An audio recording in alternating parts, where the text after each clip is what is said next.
आप देख रहे हैं प्रतापगढ़ न्यूज़ दुर्गागंज। हमें रामकैलाश यादव। आज हमारी मौजूदगी है ज़िला प्रतापगढ़ और ये चिलबिला की रहने वाली, इनका नाम है कंचन पटेल जी। हर इंसान के एक ज़िंदगी में ऐसी कहानी होती है जो पूरे जीवन तक भूलते नहीं और याद रहता है। तो क्या कुछ इनके साथ घटना घटी है, इन्हीं से हम सीधा जानते हैं। हमारे दर्शकों से क्या कहना चाहेंगे? सबसे पहले हम सबसे नमस्ते प्रणाम। हम भैया ढेर बोल ना पाई, कैमरा के माध्यम से हम कभी बोले ना है और डर सा भी लग रहा है बोलने में, थोड़ा काँप रहे हैं।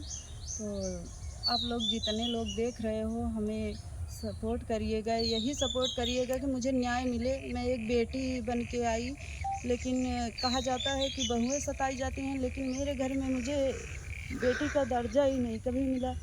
एक बेटी अभिशाप की तरह मैं प्रताड़ित होती रही घर में हमेशा।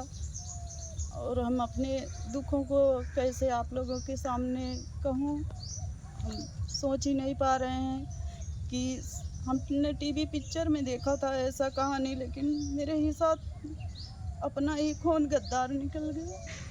बस कैसे शुरुआत हुआ घटना का? आप मतलब मायके कितना दिन तक रही? ये घटना आपको मायके की है कि ससुरे का ही है? मायके की है। घटना की शुरुआत यही है सर कि मेरी शादी पड़ी तो जैसे मम्मी पापा बोले कि शादी तो बेटियों का करना ही पड़ता है, तब भी मैंने कहा कि मैं शादी अभी नहीं करूँगी। तो पापा बोले कब तक यहाँ रहोगी? तो भाभी से एक बार पूछे नहीं कि बेटी को ऐसे ही रखा जाए कि शादी किया जाए। तो भाभी जब मेरी शादी कर दिए 1.5 महीने में, 2 महीने के अंदर अंदर हुई, कुछ ऐसे घर में प्रॉब्लम आई तो इमरजेंसी में शादी, बीमार थी मम्मी तो इसीलिए कहीं मर जाएंगे, 2 बेटियां घर में हैं। तो मेरी शादी कर दी है तो भाभी पूरा मतलब 10 दिन शादी का बीता, तभी से झगड़ा मचा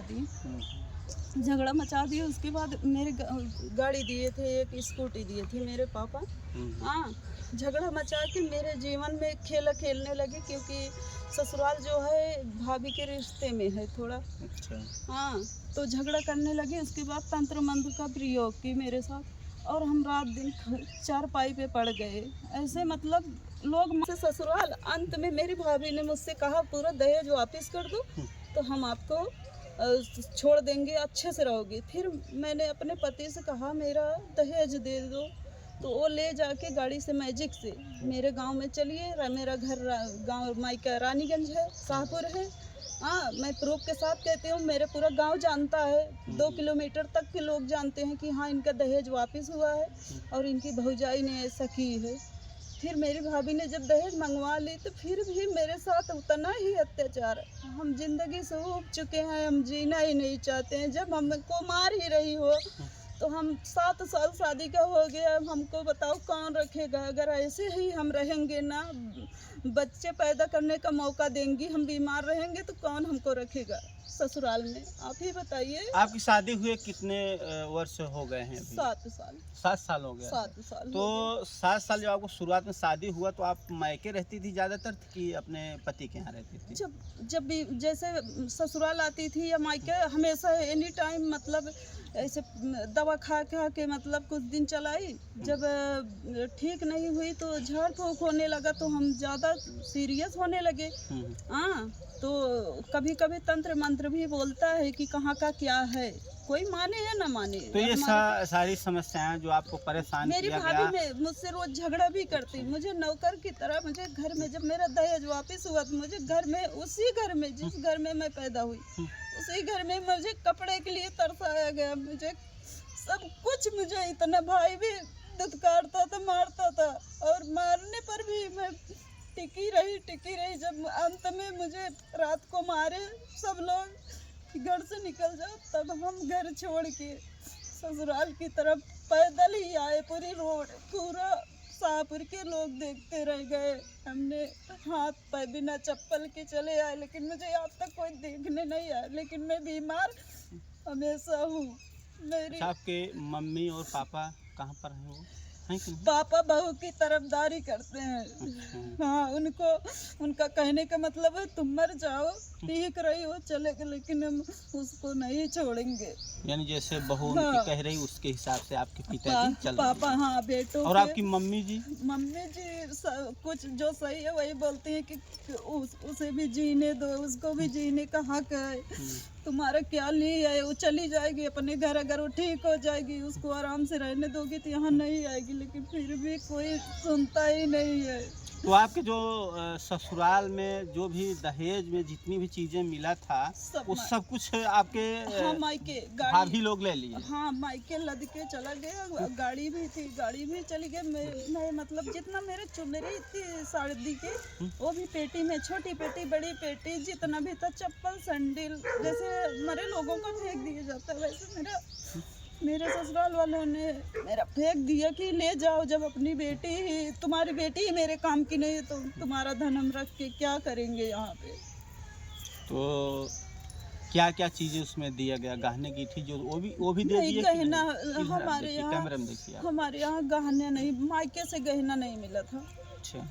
बीमार की वजह से ससुराल वाले जो गहना दिए थे तो मेरे पति लेके बेच डाले, बेच के घर बनवाए थे, क्योंकि ससुराल वाले हमें घर से निकाल दिए थे क्योंकि बीमार थे। तो कहे कि मायके से अपने ये सब लेके आई हो, तुम्हारे माता पिता भूत प्रेत करके तुम्हें भेजे हैं, दिन भर यहीं चिल्लाती रोती रहती हो। तो वो लोग निकाल दिए। तो मेरे पति ने गहने बेच के और कुछ कमा के पैसे से 2 कमरा घर बनवाए, उसमें रह रही थी। मैंने सोचा हो सकता है हम ठीक हो जाएं, तो मेरी मम्मी ने दौड़ दौड़ के मुझे झाड़ फूँक करवाया। कुछ दिन मैं ठीक भी हो गई थी, 6 महीने 1 साल ठीक थी, बीच में 7 साल के बीच में फिर आई तो मेरे बच्चा भी पेट में था 3 महीने का। फिर गई, फिर जब हम गए मायके तो फिर बच्चा गिर गया। उसके बाद से मेरी कहानी ही अलग हो गई। मैं चारपाई पे ऐसे रोती गिड़गिड़ाती, जीवन में कलाग्रह से हम उब चुके हैं, हम इस दुनिया में जी नहीं पा रहे हैं। अब हमें ना न्याय मिलता है न कुछ तो ऐसे। क्या अभी आप अपने वहाँ मायके जाना चाहती हैं कि नहीं? अब जाएंगे? कैसे जाएंगे जहाँ से बिना चप्पल के हम भागे जान बचा के, कि मुझे कह रहे हैं कि मर जा, मार डालेंगे, रो रहे हैं, हम चिल्ला रहे हैं एक पापियों की तरह। मुझे खड़ी है मरवा रही है, उसके 3 बेटे हैं, इतनी सीनियर है, उसको तो दया आनी चाहिए कि हमारे भी तो बच्चे हैं, वो भी तो बहू हो के इतना दया, उस घर हम कैसे जाएंगे। और जो आपके भाई कितने हैं आपके? हमारे भाई थे लेकिन अब है नहीं। जब भाई कसाई बन जाए, रक्षक भक्षक बन जाए तो कोई मेरा भाई ही नहीं है। 2 थे, अब है नहीं। हाँ, जब मैं रोड से आ रही थी तो मुझे कहा भाग जा, चौराहे पे खड़े होके, तो हम उसको कैसे भाई माने। तो वहाँ मायके से आपका जो है घर कितना दूरी पर था? मायके मेरा बहुत दूर है, रानीगंज शाहपुर है। तो वहाँ से आप कहाँ गई थी? चिलबिला?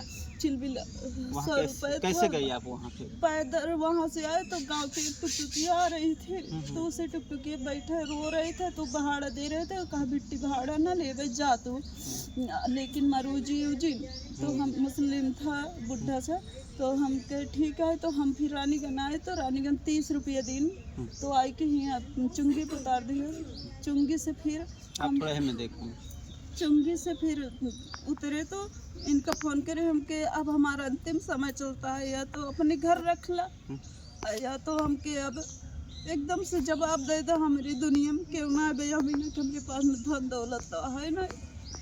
तो जब आप अपने यहाँ ससुराल में आई तो अपने पति को पहले बता कर आई थी कि डायरेक्ट जो है एकाएक पहुँच गई? नहीं, डायरेक्ट आई।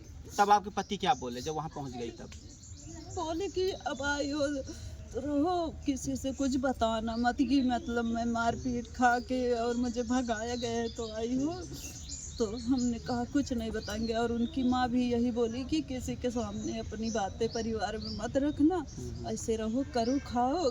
तो हम फिर कपड़ा उपड़ा ला के मुझे खरीद के कुर्ती लाए, यही सब दिए। अब जब मैं बिना कपड़ा की आई हूँ तो लाना तो पड़ेगा, तो फिर लाए। और चप्पल खरीदे, मतलब ऐसे नंगी पैर आई थी ना। तो आपके पति हैं वो क्या करते हैं जी? सर कमाते हैं, थोड़ा बहुत अपना खर्च चला लेते हैं, घर चल जाता है। और पति की तरफ से कोई समस्या दिक्कत आपको कुछ ऐसा? दिक्कत यही है सर, जब हम 7 साल हो गया उनको, ना वो उनका वंश चला पा रहे हैं, ना उनको खाना बना के दे पाएंगे, ना उनका कपड़ा धोएंगे, उनके घर का हम काम पूरा नहीं कर पाएंगे। तो उनको यही होगा ना, कहाँ से मेरा किस्मत में यही लिखी थी कि हमेशा ऐसे पड़ी रहती है, जब धन भी दे दिए तब भी नहीं जी रही है कायदे से, तो उनको दुख तो होगा ही ना हमसे कि नहीं, आपके पति की तरफ से कोई समस्या है आपको? नहीं, कुछ नहीं। वो मतलब शांति है। अगर बोले होते तो आज हमको न्याय मिल गया होता। और जो आपके मायके वाले हैं वो वहाँ से आए, आपको कितना दिन हो गया यहाँ पे? इस समय मुझे 2 महीने हो गया, लेकिन कोई मैं बीमार होती हूँ, जब फोन करती हूँ मम्मी मर जा बाब रात को, तो बस उतने का फोन उठाते हैं सब।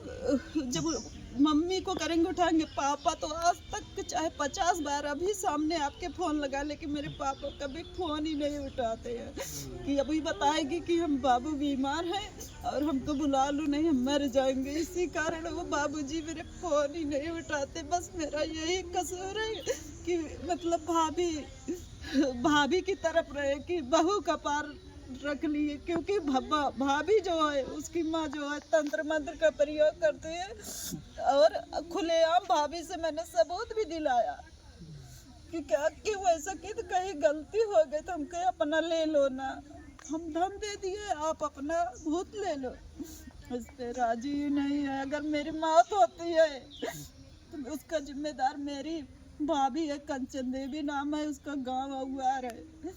हाँ, माता का नाम गुलाब पत्ती है, पिता का नाम जंग बहादुर है और भाई का नाम मनोज है। सबके राज्य से मुझे हमेशा सताती है, और मेरी मौत का कोई वो नहीं है कि हम मर जाएंगे या जिएंगे। कोई मुझे मोटी देख के ना सोचे। मैं जब खटिया पड़ी हूँ तो मैं ऐसे ही हो गई। आप पढ़ाई लिखाई कितना की हैं? मैं BA की हूँ, कंप्यूटर BA किए हैं? हाँ, BA की हूँ। तो 7 साल हो गए आपके, 7 वर्ष हो गए, अभी आपके कोई बच्चा वगैरह नहीं है? मैं बीमार हुए एनी टाइम, तो बच्चे के बारे में कैसे सोचूंगा। हमारी ज़िंदगी कहीं ख़त्म हो गई तो उसको कौन देखेगा। इससे अच्छा है वो अपनी अलग से कहीं शादी कर लेंगे और उनका जीवन अलग से चल जाएगा ना।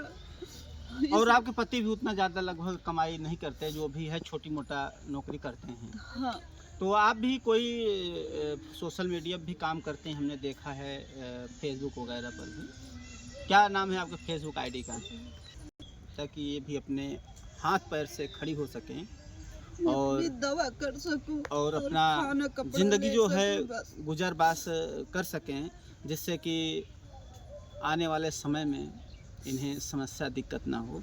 और जहाँ तक बात है भूत प्रेत की, भाई देखिए कोई दिखता नहीं है, अब लोग कहते हैं, अब क्या इसमें सत्यता है इसकी कोई गारंटी नहीं है। और इसी तरह से इनकी जो है एक कहानी थी जो हम आप लोगों को सुनाना चाहते थे, और यही उसका पूरा निष्कर्ष निकला। तो इस पे आप लोगों की क्या प्रतिक्रिया है, अपनी राय ज़रूर दें। वीडियो देखने के लिए धन्यवाद।